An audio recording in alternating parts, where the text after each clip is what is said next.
Consider the remarkable story of Abraham, who left his homeland with nothing but God's promise and became the father of nations. When God called him to leave Ur of the Chaldeans, Abraham had no map, no GPS, no detailed plan, just a word from heaven that said, "I will make you a great nation, and I will bless you and make your name great, and you shall be a blessing."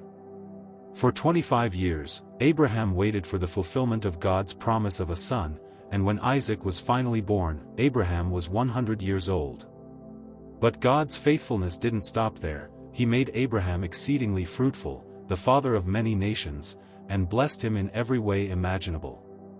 Share, God's promises never expire, if you're holding on to His word even when the fulfillment seems delayed. Abraham's wealth wasn't just material, though he had silver, gold, livestock, and servants in abundance.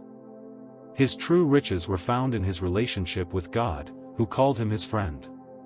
When Abraham was willing to sacrifice Isaac on Mount Moriah, God provided a ram in the thicket and declared, "By myself I have sworn, says the Lord, because you have done this thing, and have not withheld your son, your only son, blessing I will bless you, and multiplying I will multiply your descendants as the stars of the heaven and as the sand which is on the seashore."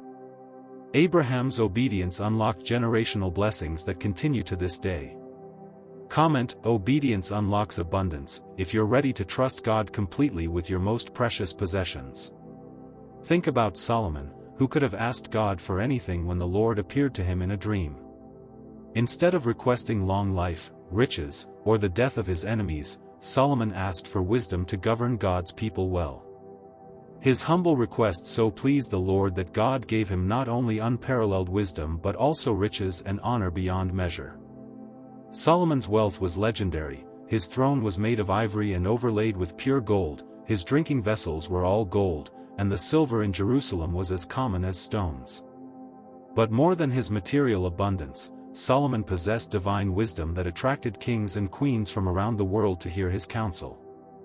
Share, wisdom brings wealth, if you understand that seeking God's kingdom first brings everything else you need. The Queen of Sheba traveled from the ends of the earth to witness Solomon's wisdom and prosperity, and when she saw all that God had given him, she declared, "Blessed be the Lord your God, who delighted in you, setting you on the throne of Israel.